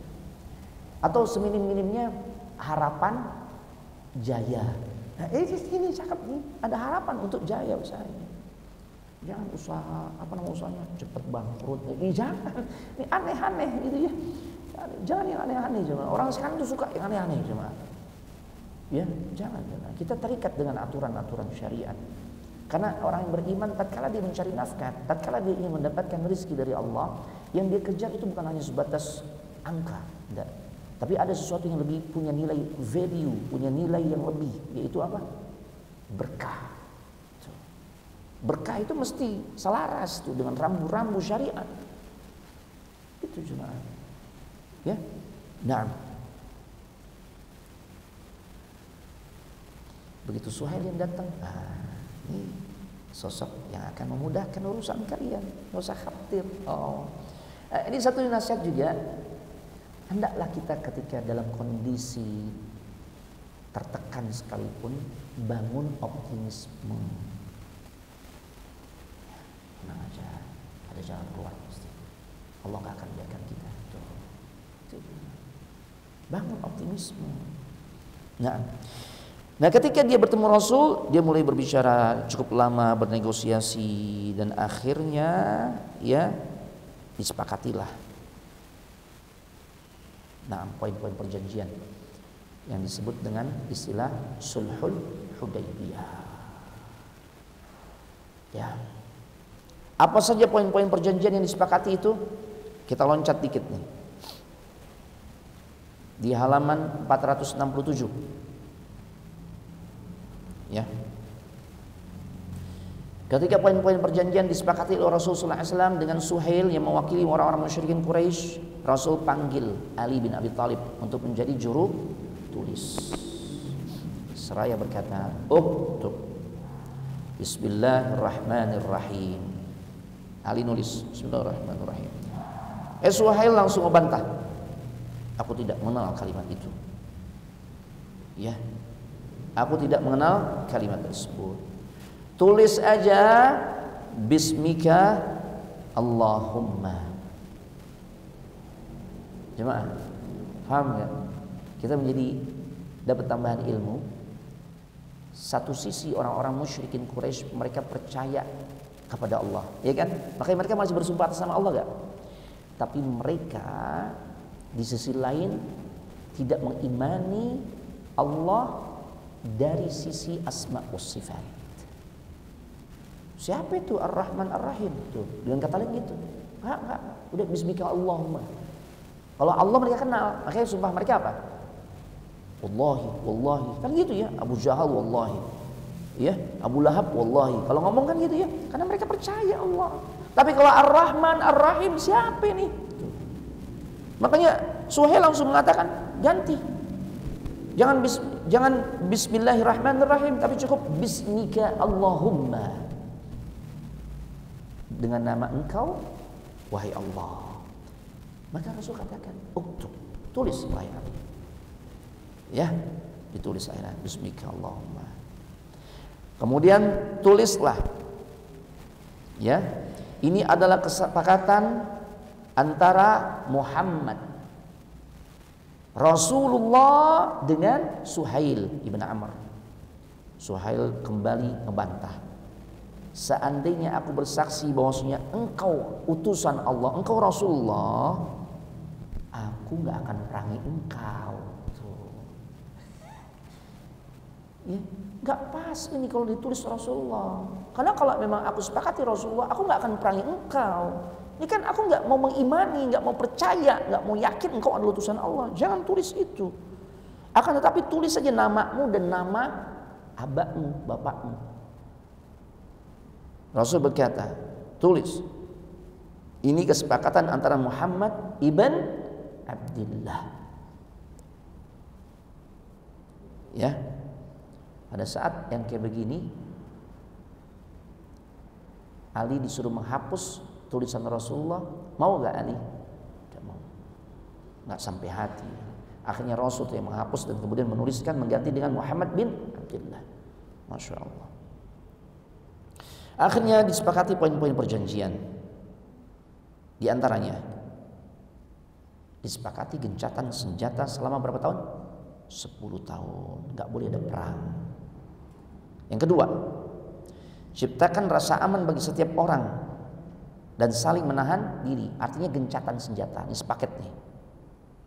Yang berikutnya, siapa saja yang datang kepada pihak Muhammad dari kalangan Quraisy tanpa seizin walinya.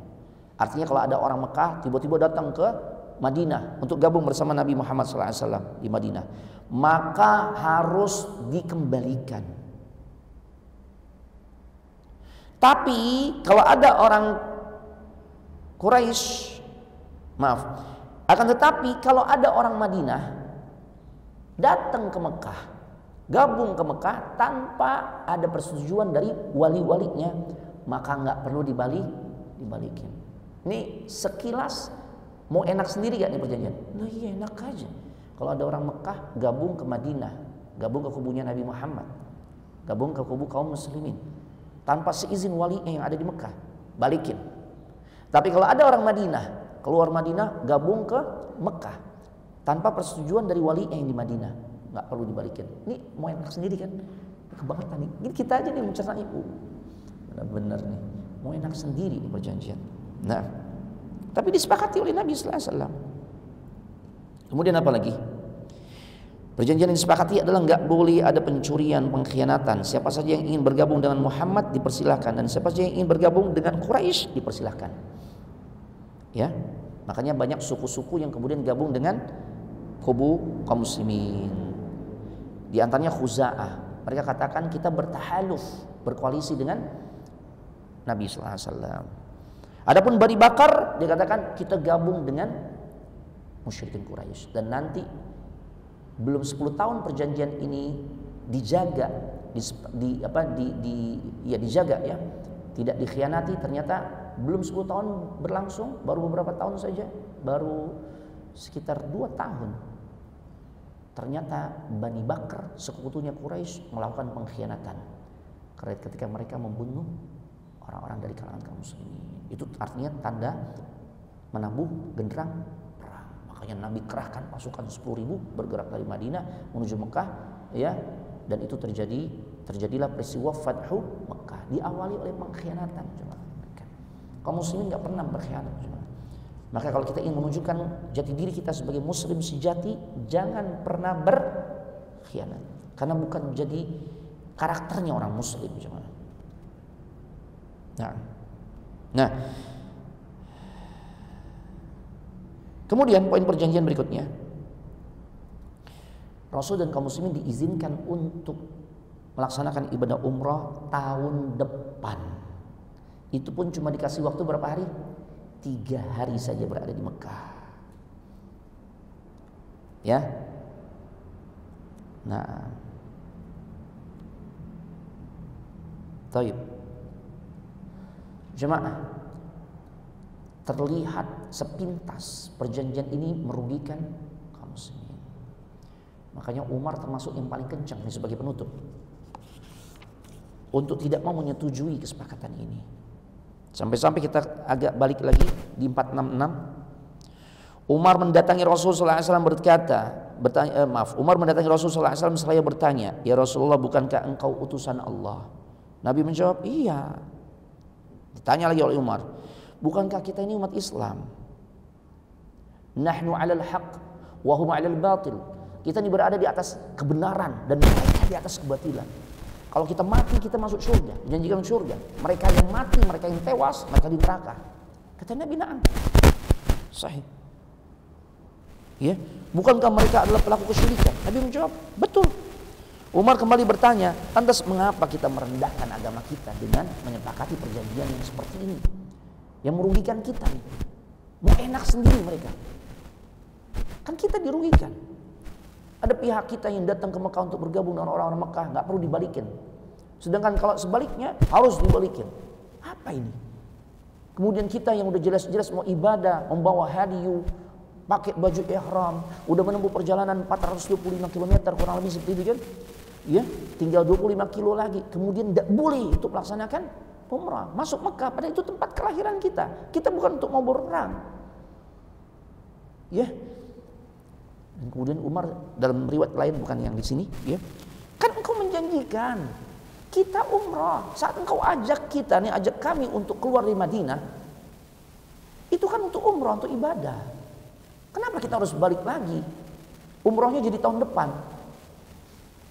Kan engkau menjanjikan untuk kita umrah. Pencong Umar. Apa kata Rasulullah SAW? Iya, aku menjanjikan kita akan umrah, tapi aku nggak pernah menjanjikan umrah itu tahun ini. Ya Allah berkehendak lain. Aku nggak pernah mengatakan tahun ini kita pasti umrah, enggak. Yuk kita keluar, mudah-mudahan itu bisa. Aku Rasulullah, ya Umar. Aku utusan Allah. Belum puas, datang ke Abu Bakar.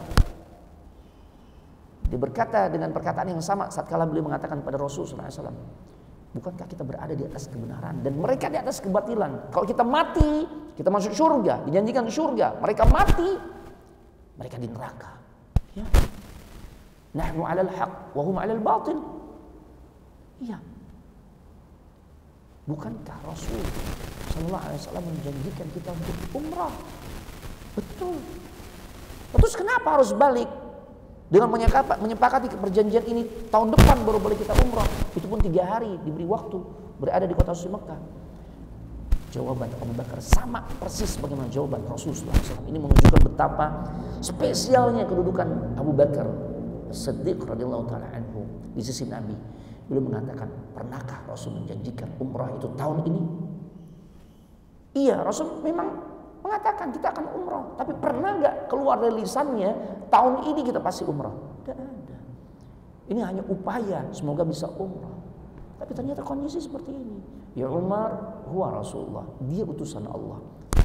Kita semua tahu bahwasanya utusan Allah tuh berbicaranya tidak berdasarkan hawa nafsu, tapi berdasarkan apa kata Umar? Sadar dia. Lagi-lagi orang-orang hebat tuh ketika diingatkan ketergelincirannya sadar. Bukan cari pembenaran. Ini kita nih masih cari pembenaran. Ya. Setelah peristiwa itu, kata Umar apa? Untuk menebus kesalahanku, aku memperbanyak puasa. Aku memperbanyak sedekah. Memperbanyak salat malam. Memerdekakan budak. Artinya apa? Beliau berharap kebaikan-kebaikan yang beliau lakukan itu bisa menutupi kesalahannya. Dengan menyanggah, menekan, pressure Nabi sallallahu alaihi wasallam dengan pertanyaan-pertanyaan seperti itu. Padahal kan itu bukan menunjukkan pembangkangan beliau. Beliau itu sangat rindu, kebangetan rindu untuk bisa umrah. Gimana cuma orang kalau udah rindu kan kadang-kala kayak gitu ekspresinya. Halangan atau rintangan apapun siap dihadapi, itu jemaah. Keren banget ya sebenarnya keimanan para sahabat. Tapi tetap mereka sadar itu salah. Ya Allah, makanya beliau katakan tuh, untuk nebus kesalahan tuh gimana caranya? Ibadah lebih ditingkatkan. Karena innal hasanat yudhibnas sayyi'at. Kebaikan yang banyak itu diharapkan bisa menghapuskan kesalahan-kesalahan. Ya, beliau katakan, aku khawatir akan ucapanku tersebut dan aku berharap semoga Allah merubahnya menjadi kebaikan tuh. Maka dari sini kita juga menjadi dapat poin tentang bahayanya lisan. Karena lisan ini, lidah ini tidak bertulang, mudah saja. Sekelas Umar aja pernah tergelincir gak? Apalagi kita. Makanya tugas kita adalah menjaga lisan. Makanya Nabi cuma kasih 2 opsi sebagai penutup. Agar kita termasuk orang yang menjaga lisan, opsinya cuma 2. Man kana yu'minu billahi wal yaumil akhir falyaqul khairan aw liyasmut. Barang siapa yang beriman kepada Allah dan hari akhir, maka ucapkanlah kata-kata yang baik atau diam. Enggak ada yang ketiga. Jadi sebelum berkata, sebelum berucap, pikirin dulu, ini kira-kira baik atau enggak nih. Andai pun ini fakta menimbulkan kebaikan atau kemudaratan, itu cuma. Jangan cuma atas dasar fakta kemudian dengan mudahnya kita melontarkan ucapan tersebut.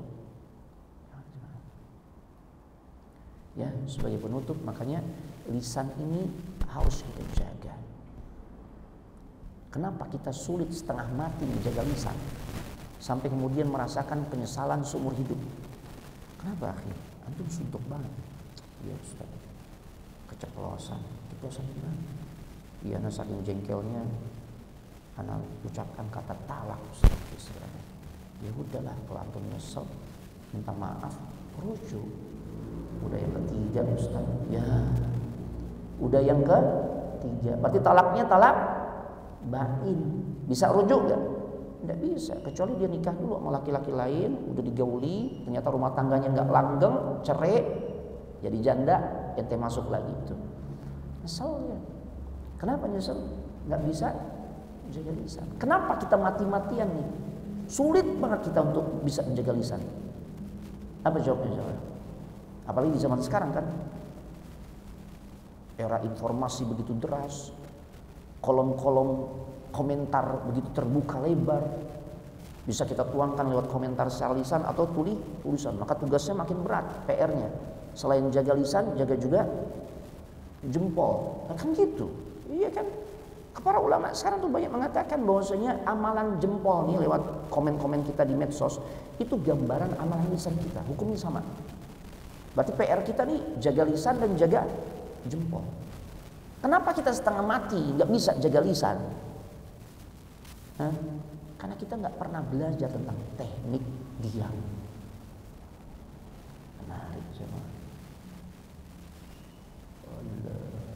Abu Darda pernah mengatakan radhiyallahu taala anhu, ta'allamus samta kama tata'allamuna al-kalam.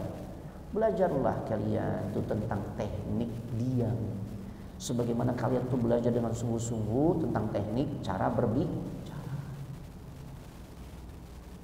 Makanya kalau kita lihat kelas-kelas yang dibuka di medsos lewat flyer-flyernya, atau kelas-kelas yang dibuka secara offline dengan spanduk-spanduknya, itu kelas public speaking. Itu biar kita pintar apa cuman? Kalau public speaking pintar apa? Targetnya ngomong. Padahal ulama terdahulu mereka belajarnya bukan public speaking, belajar tentang teknik diam. Penutup sosok ulama namanya Muwarrid al-Ajli. Beliau katakan, kuntu ta'allamtu samta, ta'allamtu samta fi 10 sinin. Aku belajar tentang teknik diam dalam kehidupanku.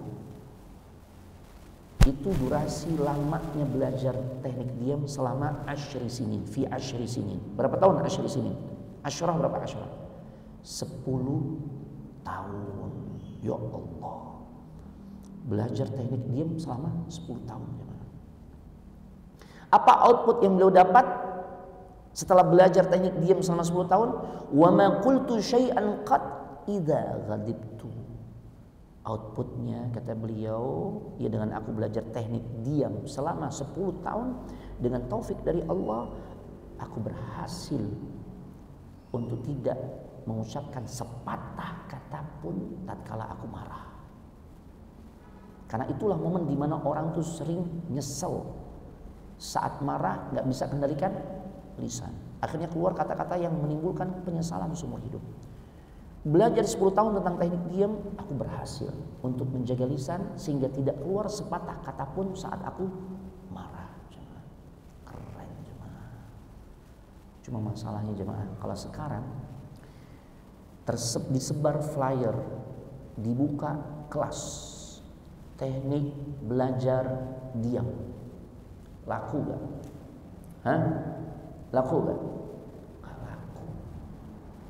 Karena orang zaman sekarang pengennya pintar ngomong, bicara. Dibuka kelas, ya, teknik belajar diam. Durasi lamanya belajar 10 tahun, makin gak laku jemaahnya. Barakallahu fiikum. Ini bisa Anda sampaikan, ya nggak terasa setengah 12 ya. Tadi kita mulai jam 10 tuh. Ya Allah. Taib, indakum soal, satu pertanyaan aja. Anda masih ada jadwal di Nur Salma. Ada pertanyaan? Kalau enggak ada, kita cukupkan sampai di sini. Tutup dengan doa kafaratul majlis. Subhanakallahumma wa bihamdik, asyhadu an la ilaha illa anta, astaghfiruka wa atubu ilaik. Assalamualaikum warahmatullahi wabarakatuh.